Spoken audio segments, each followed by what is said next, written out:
Welcome to Pour Painting with Ron. I hope you've been really well since the last time we saw each other. Now, what sort of painting are we going to do today? Well, there's one I haven't done in a little while that I thought I'd do again. And it's one of my favourite ones. It's a rainbow bloom pour. Perhaps you've seen one of the ones I've done before on one of my earlier videos. Well, if so, you may find this interesting as I'm trying it today on a bigger canvas to see how that works. So today I'm doing my bloom pour on this big 60 centimetre square thin edge canvas. Quite a bit bigger than I usually work on. And just like normal, I've taped off the back with some painter's tape and put in some giant push pins just to keep it off the surface of the table. Now, if you haven't done a bloom pour before, the recipe is really quite different than what you use for any other kind of pour. So I'll just run through it really quickly for you. Now, there's three different layers. You've got your pillow at the bottom that the colours slide over. Then you've got your colour layer and then the cell activator layer on the top. The pillow layer is your thickest layer, and I just use ordinary water-based acrylic house paint. This is an indoor house paint, low sheen white. I don't mix it with anything, that's all you need. Right, then the colour layer is slightly thinner than your pillow layer, and it's a good idea to use some highly pigmented paints. So for these ones, I like to use the Jo Sonja's paints. So I've picked out all sorts of lovely rainbow colours today. So I've got some Naphthol Crimson, some Aqua, and then I've got Yellow Light, Ultramarine Blue, some Brilliant Magenta, some Cadmium Orange, and some Brilliant Violet. So they make a really lovely rainbow looking picture. Now I mix those with my pouring medium. Now the pouring medium I use for bloom pours is a mix of varnish and house paint. Now the house paint I use is an untinted, make sure you do get untinted, low sheen interior wall paint. I just use a British Paints one, so untinted.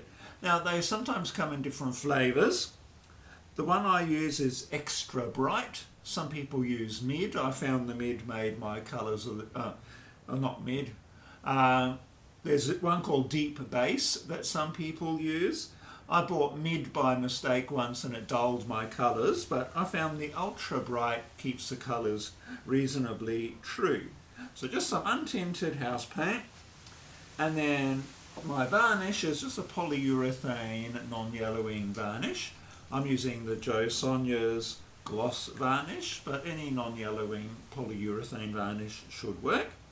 So I mix these in a ratio 3 parts of the paint to 2 parts of the varnish, and I just weigh that out in grams. So 3 parts paint, 2 parts varnish, and that's the pouring medium. Now I mix the pouring medium 1 part of the colour to 2 parts of my pouring medium. I hope that makes sense. Now if your colour is a bit thick, you may need to use a bit more pouring medium just to get a nice thin consistency. You'll see the consistency in a bit.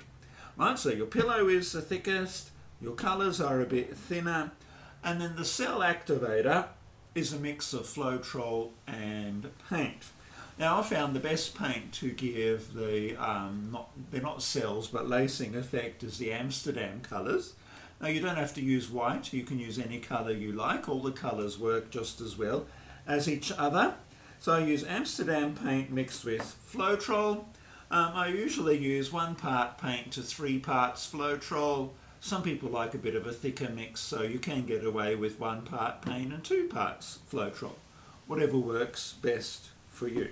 And that's the thinnest layer. It should be really quite runny, that you put on top of your colour layer. Clear as mud. I've had the recipe on the side there for you, so feel free to like pause the video and write it down if you need to write it down. Now the Floetrol is the Australian Floetrol. I've heard the American stuff works a bit differently. I've also heard you can add a few drops of wood conditioner to it to make it work like the Australian one. I've never tried it, so I don't really know. It's just what I've heard on YouTube. All right, let's get started. Well, hopefully you can see that okay. It's a rather large canvas to try and fit in frame. Now the way I do my bloom pours, I don't blow them out with a hairdryer like some people do. I spread my cell activator over the top with a palette knife, and then I spin them out on a spinner. So you'll see how that works in a little bit. But the first step is to put the pillow on. Now I used to spread the pillow out over the whole canvas, but I don't anymore. I found that spinning it on the spinner does it fine, so long as you have enough paint on the canvas to begin with. So it is rather a lot, as you'll see. Now it's a square canvas, so I'll sort of do it in a square shape in the center of my canvas.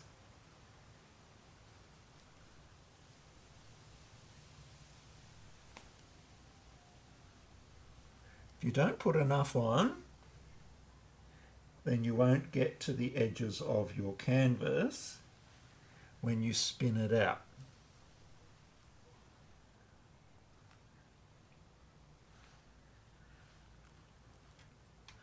So I think that's quite a lot. Not quite a litre, but close, I think. That's more or less in the middle. You do sort of want to aim for the middle if you can. Now I'll give it a bit of a torch just to pop some of the bubbles.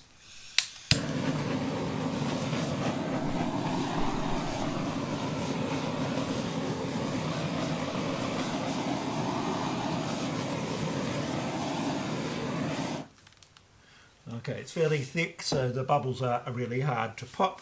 Most of them disappear as you're spreading it out, but if they pop after you've spread it out, then you get little white dots over your canvas.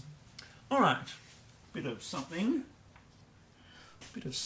landed in my canvas paint. Let's get that out. All right, now the colour layer, I'm just going to drizzle the colours on. You can put it in any design you like, but I find drizzling works well. I'll start off with the darker colours first and then put the lighter ones on the top.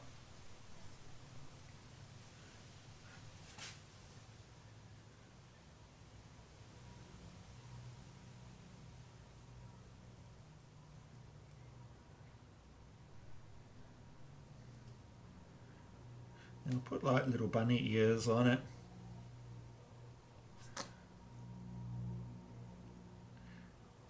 The corners are a bit further away. So just drizzle the colour on like that. Make the bunny ears a bit bigger.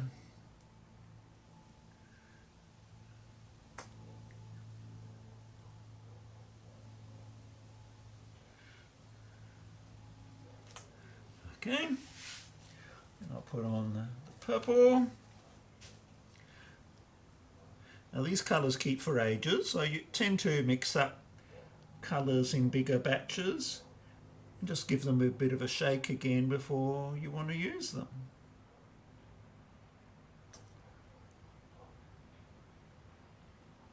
I haven't used these for a couple of months and yeah, they still appear fine.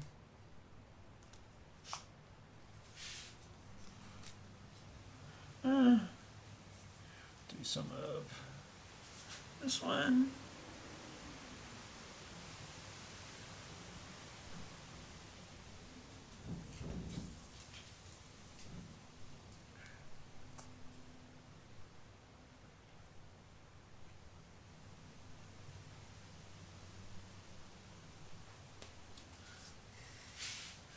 There's quite a lot of colour I'm using. I'll do red.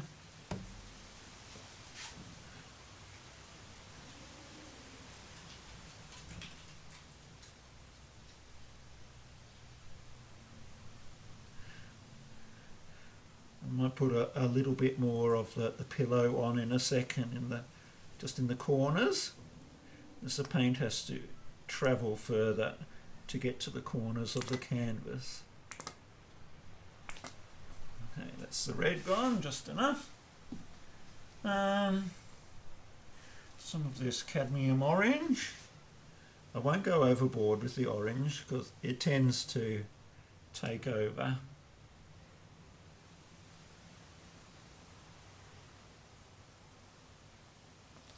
That's enough of the orange. Some of the, I think it's magenta.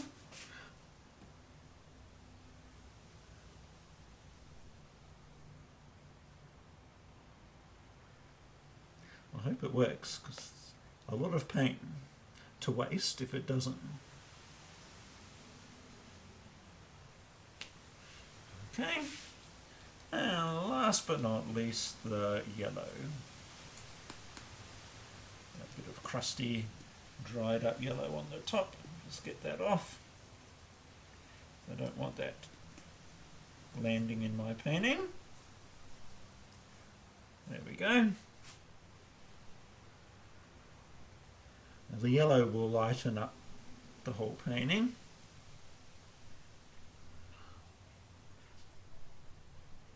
So I want it nice and bright.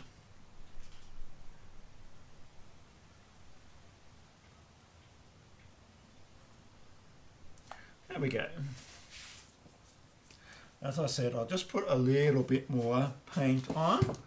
Better having a bit too much than not enough. Now I'll just put some in the corners here, right there, there,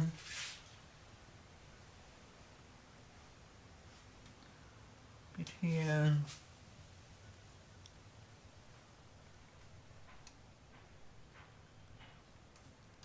bit there.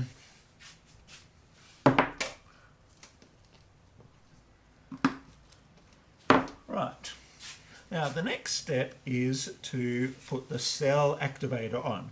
Now you want to slide the cell activator across your colours and pillow without pushing it in too far. You don't want to push it right into the paint. You want to spread it out over the paint. Now I'm not worrying about the edges because the paint will take my pattern that way. So I've just got my cell activator in here and I'm just using a paint scraper. I'll put it on there and then dip my palette knife in that.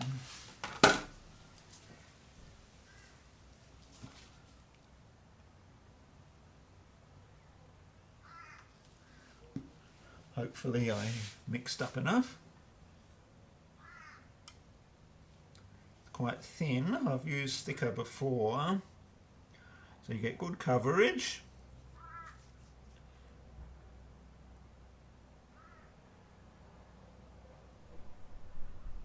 And I just drag across like that. And you see the lacing starting to happen already.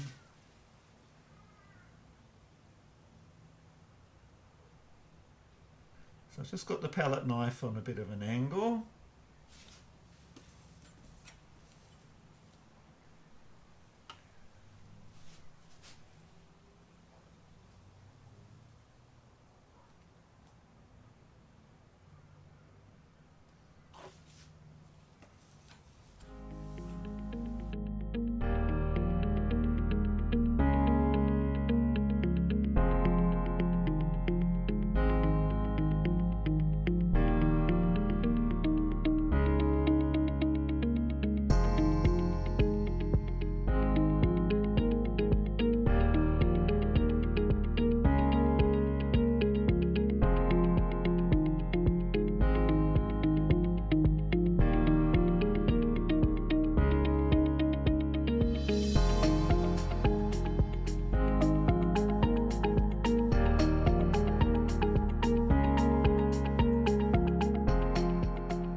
Okay, I'll just centre that a bit.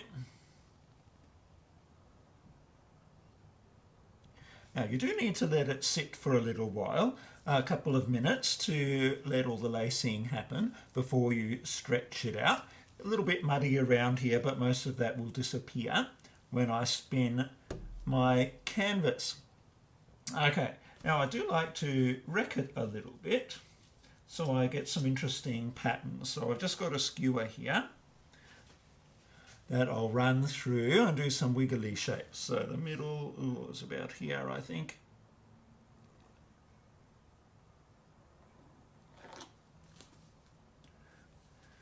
So I'll just put some shapes like that through.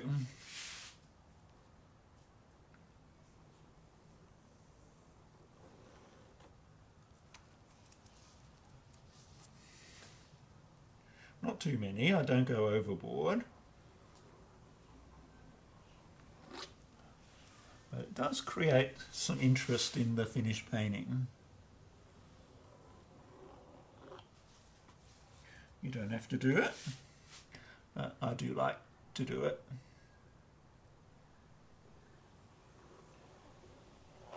Spider legs.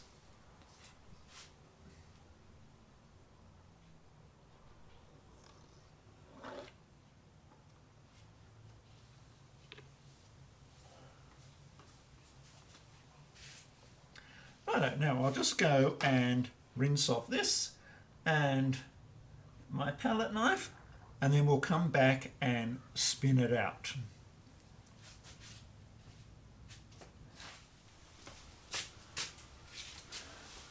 Now I hope you can see everything. This is my very well used swimming pool. It's just a children's wading pool, cheap one from the toy shop. I just lined it with some plastic to catch the paint drips. Now underneath this board I've just got a plastic banding saw. Oh, you can use a cake decorator wheel, anything, or a lazy Susan, anything that turns easily. And I've just got it on an upturned bucket so that my giant push pins don't hit the ground when I spin it around. Now because it's a bigger canvas, I stuck this board on the top with some double-sided tape just to make the surface a bit bigger. And this double-sided tape will help secure my canvas on the spinner so it doesn't fly off. As you can see, it turns quite easily. Now I'm not sure if you'll see the whole painting. Fingers crossed you will. I'll just go and get the painting and we'll spin it and see what happens. Make sure this is in the middle. Yes. Okay. Oh, it's a good idea not to drop this. You do want to have it like in the middle, if you can. This is going to be a bit tricky to spin out because I don't have anything to hold on to like I usually do. Now let's have a look. Yeah, I think that's about right. About right in the middle. Okay, I'll just check to see if you can see the whole thing. Yes, you can. Excuse my lovely footwear, I don't wear anything good when I'm painting. See, I wear my old painting shirt. Alright, now I'll spin slowly just to see what happens and then we can speed things up as we go. Got a lot of paint down this way. Okay.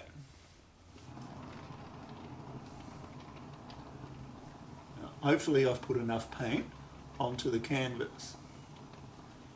You don't have to spin super fast. You can if you want to.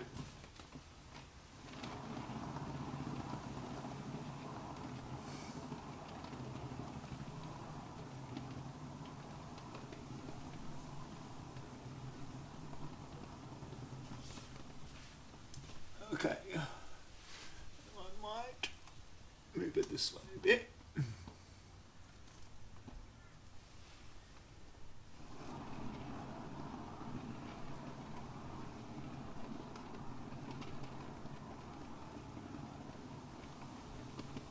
Oh yeah, it's looking good. You don't want a heap of paint left on the canvas because it may crack when it dries. Now, this is where it gets a bit messy.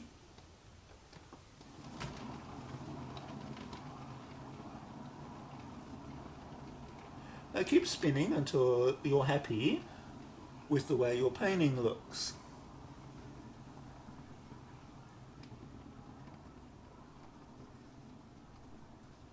Yeah, we've almost got all the sides covered now.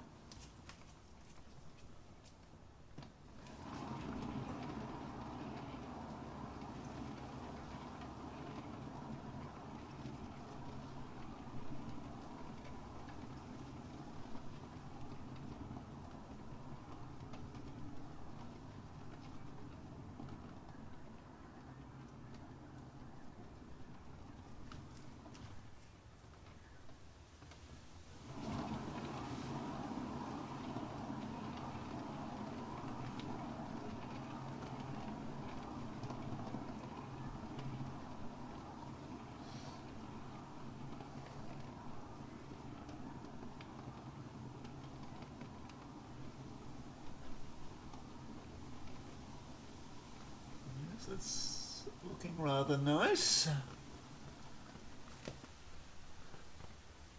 Ooh, very nice. A little bit more. I still have too much paint on the canvas.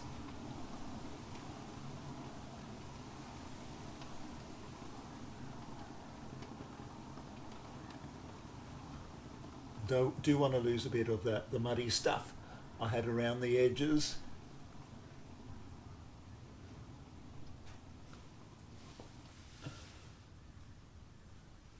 Yeah, that's really nice. A little bit muddy here. I do want to move a little bit of that off if I can.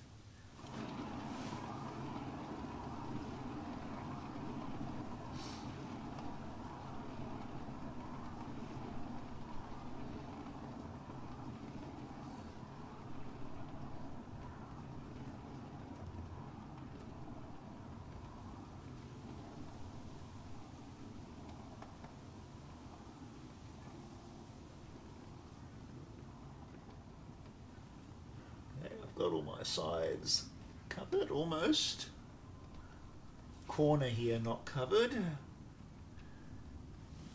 Oh, stop that, I'll get my palette knife and fix that corner. Oh, just grab a bit.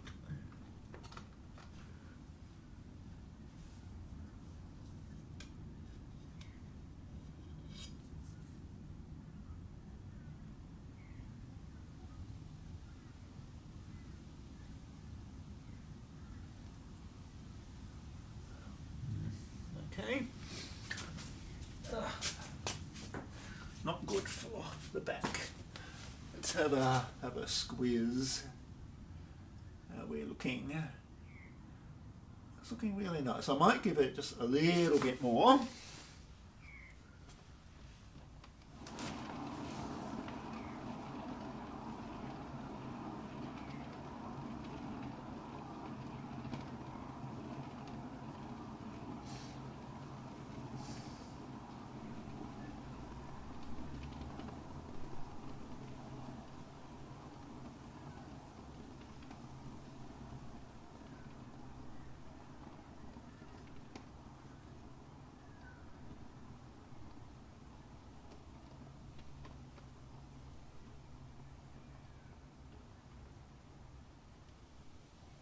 Okay, it's all very drippy.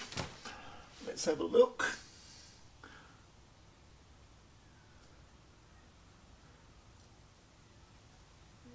I think that's really lovely. I'm not going to spin it anymore. But I think it is just beautiful. Everything is stretched out really nicely. We've got some very lovely colour effects happening in the painting. Now I'll just let it drip for a minute and then I'll lift it back onto the table and I'll just run my palette knife under the edges around the outside to rub off any drips, and then I'll bring you in for a closer look. So I'll see you soon. Righto, now I don't know if you can see the whole painting. I've got the camera above my head, but I hope you can. Anyway, we'll come down. There we go.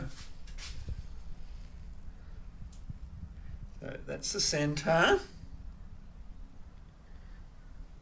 As you can see, we've got some really lovely lacing happening.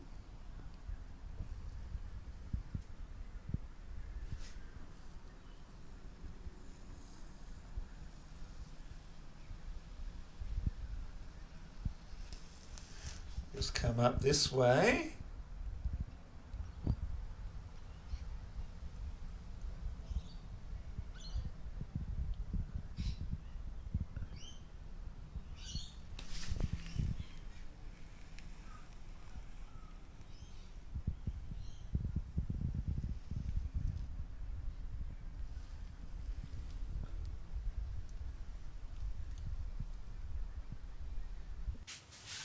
So what did you think of that one? I think it turned out really nice. Hopefully it will dry well too. It will take about a week in this weather to dry properly. Is that a technique you'd like to have a go at yourself? Let me know how you go. And if you have any questions, feel free to write a comment below and I'll answer them as best as I can. Now it's time for me to clean up and time for you to go, unfortunately. As usual, if you like what you saw today, please take a moment to press the like button. And if you'd like to see more of my content, please take a moment to subscribe. Well, I hope you have a really good week ahead and I look forward to seeing you again next time. In the meantime, happy painting.